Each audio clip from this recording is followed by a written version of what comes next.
Welcome back, Jason. So we're beginning to wrap this up. Yeah. Then. And we've got section 8.4. None of this is beautiful to me. I guess that's why it's in the eye of the beholder, right? Right? Yeah. So 8.4 is about additional earnest money deposit. Yeah. Which is beautiful to the sellers. Could be, yeah. Could be beautiful to your buyers if you want to strengthen the contract. So this is just money that you're going to put toward, that you will or will not put towards. Mm-hmm. That's non-refundable, right? So just going to strengthen that. You're going to put it here in section 8.4 if you're going to do it. That's what it'll be. Okay. And just go over one more time with me why somebody would choose to do additional earnest money and how it's different than the original batch. So the additional earnest money, I've used this sometimes when I have a buyer who has extenuating circumstances that are affecting their ability to purchase. I've had health reasons. I've had moving things come up that they need more time. They're not going to buy it. Sometimes credit issues have come up. Things have appeared, new liens, and they have to pay those off. Mm-hmm. So I've got the loan done. They just need to pay this off. Give us a week to move the money. The seller's like, I don't know if I trust you. Say, look, here's another $1,000. It's totally non-refundable, kind of thing like that. Additional earnest money, that can help. So typically where I see it is further on in the transaction and it's added in an addendum, but that's the idea. We're going to strengthen this, let the sellers know we are buying the property. Okay, but when you're doing it in an addendum, you still got to modify. No. Once this is signed, no substantial changes. Okay. So, all right. So section 9 covers if there are not addenda. There are times when right off the get-go you're going to have an addendum, right? So, and they're covered here. So what addendum number it's going to be. Really common is addendum number 1, these are seller paid closing costs. That's a super common one. Another FHA-VA addendum, seller financing addendum, which I don't ever see because they're not using me, but you're going to have that and you're going to put it in. I've got a good friend who's a real estate agent who right off the get-go, they had 7 addenda. And each addendum had 1 item on it, and then they went to the next. So it could have been all on one addendum, but the agent didn't know what they were doing. And painful. Yeah. Yeah, it reminds me that's not what you want to look like. Trying to negotiate a home purchase price on addenda, that's just terrible. Work out the details via email, get your offer written. So throw it in there. So there's 9, section 10, home warranty. Right? Condition of the property. So you say who's buying a home warranty? If they're buying a home warranty, who's paying for it? There's section 10.1, condition of the property. So this is going to be bought as is. They're going to know what it's like. They can evaluate it. And then they added this will survive closing. So this... You'd mentioned earlier that everything else pretty much evaporates as soon as closing happens. Right. And this one actually survives closing. This survives closing. It continues after closing is done. So you can't sue the seller for something that you thought should be done.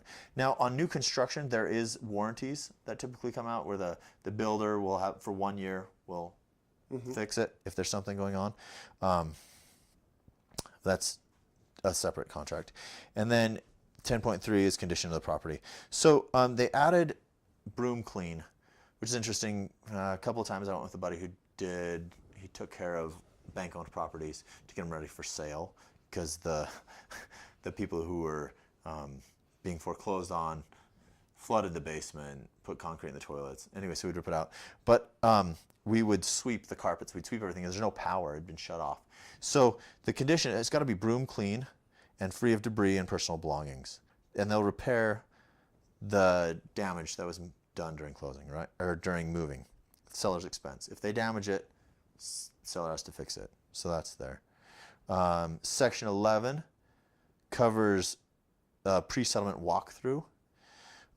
No earlier than 7 days, because in all honesty, you don't want to walk through it too soon. You want to walk through the property as close to closing as reasonable to make sure that there's no new damages. Right? Fish tank didn't leak. Yeah, put a hole in the wall as you're moving the dresser out. Yeah. Things like that.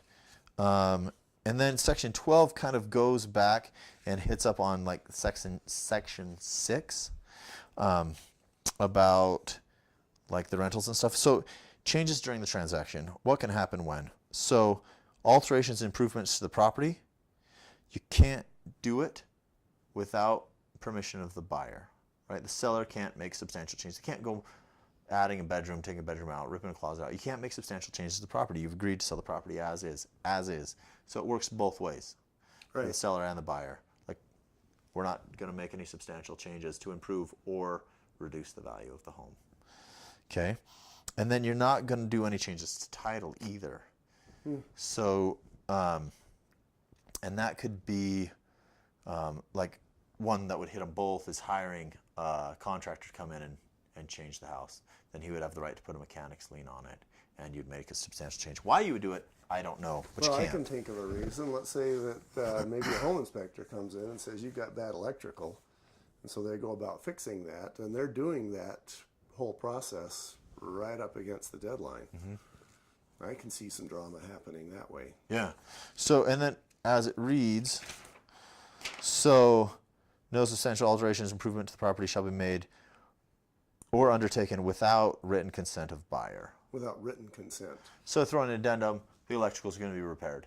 Right. There's your written consent, right? Okay. They accept. Okay, then it goes to the property management agreements, the long-term lease or rental agreements, the short-term rental bookings. This can happen up until this point. So the seller may not, after the seller disclosure deadline, continue to or enter into up into the seller disclosure deadline. So the seller disclosure deadline, yeah, it's up at that to that point that they can continue to rent verbo or whatever. That's an interesting question too. If I one day before I rent my property on verbo or whatever, and then a year from now the guy shows up, who gets that money? Yeah, that's defined earlier on in the contract. Okay. Right? Yeah. So your section 4.3. No, I'm sorry. I think that's section 6. Who gets the money when? Anyway. Okay. Yeah, that's in there. Okay. So section 13 is super important. Authority of signers, especially if there's a trust or it's a corporation. If it's trust, we need the part of the trust that says who can sign. Because even though it might be the Jane Doe family trust, Jane Doe might not have authorization to sign for it. Right. So we need the documentation that proves that the sellers can sign. Right? Section 14, it's going to be a complete contract. This is the contract that's happening, that's governing the change of this property, right? This is it. Yeah, and 14, looking at it, it doesn't look like there's changes to No. 14, or even pretty much to 15 or some of these other next ones if you're following along with your own repc in hand. So that's good. Yeah.